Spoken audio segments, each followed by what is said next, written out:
আসসালামু আলাইকুম বন্ধুরা, আশা করি সবাই ভালো আছেন। এই হলো আমার কুল বাগান।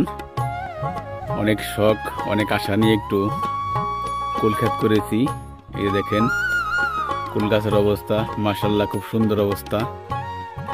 মাশাল্লাহ গাছের চেহারাগুলো খুবই ভালো, আল্লাহর রহমতে খুব সুন্দর গাছ হয়েছে। দেখেন বাগানটা মাশাল্লাহ অনেক সুন্দর হয়েছে। দেখা যাক ফলন কিরকম আসে। এখানে 50টা চারা আছে। 50টা চারা লাগিয়েছি টেস্ট করার জন্য। যদি লাভবান হয় অবশ্যই বাণিজ্যিকভাবে করার চেষ্টা করব। পরীক্ষামূলকভাবে 50টা চারা আমি লাগিয়েছি। দেখেন মাশাল্লাহ মাশাল্লাহ, এই যে বেশ ভালো আছে পাতাগুলো। কয়দিন আগে কীটনাশক দিয়েছি, পোকায় ধরছিল। এই দেখেন এই নিচের পাতাগুলো পোকায় খাইছে, এই উপরে পাতাগুলো খাই নাই, কারণ বিষ দেওয়ার আগে যা খাওয়ার খাইছে এখন আর খায় না। 2 দিন যাবত ব্যাপক বৃষ্টির কারণে দেখেন জমিতে পানি জমে গেছে। এই যে এখানে একটা চারা ছিল, চারাটা মারা গেছে। সব মিলিয়ে বেশ ভালোই লাগছে দেখে। একদিন পর আসলাম তো, অনেক সুন্দর হয়েছে।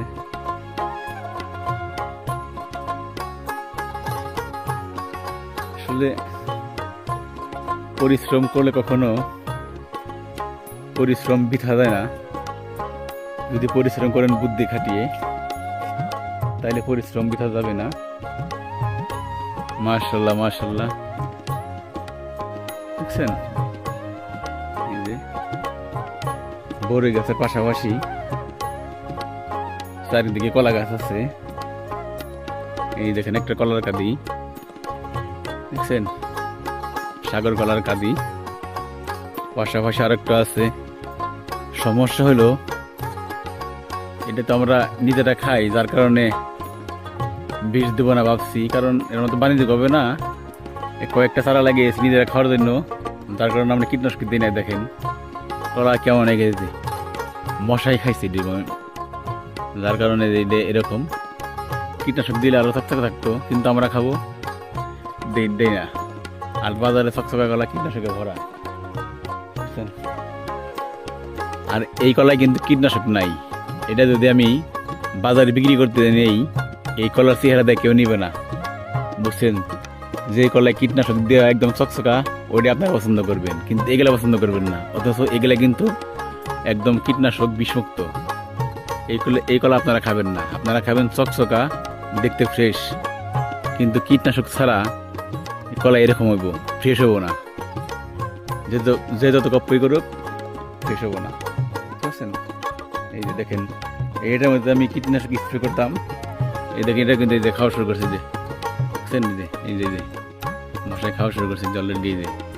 যদি কীটনাশক দিতাম তাহলে কিন্তু এরকম হতো না, বুঝতে পারছেন। যেটার মধ্যে কীটনাশক দিব সেটাই ফ্রেশ চকচকা হবে। কীটনাশক ছাড়া যে ফলে কীটনাশক দিবে না সেটা চকচকা হবে না, আর সেটা বাজারে নিলে আপনারা পছন্দ করবেন না। সবাই খাইবার চাই ভালো, কিন্তু ভালো জিনিস কিনবো না। কিনবো কি টাকা দিয়ে? কীটনাশক, ফরমালিন, কেমিক্যাল দিয়ে ভরা, সেগুলো সবাই কিনে। আর যেগুলো কীটনাশক ছাড়া সেগুলো দেখতে সুন্দর হবে না।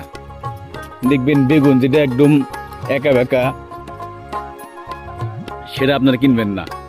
আপনারা কিনবেন একদম ফ্রেশ, লম্বা লম্বা মোটা মোটা ভালো ফ্রেশ। তাহলে আপনারা কীভাবে কীটনাশক ছাড়া খেয়ে পারছেন কোন? এই জন্যে সবচেয়ে ভালো যাদের একটু জমি আছে একটু লাগান, কিছু কিছু লাগিয়ে খান, দেখবেন মোটামুটি আপনার সাথে খাইতে পারবেন। ধন্যবাদ সবাইকে আমার এই ভিডিওটি দেখার জন্য।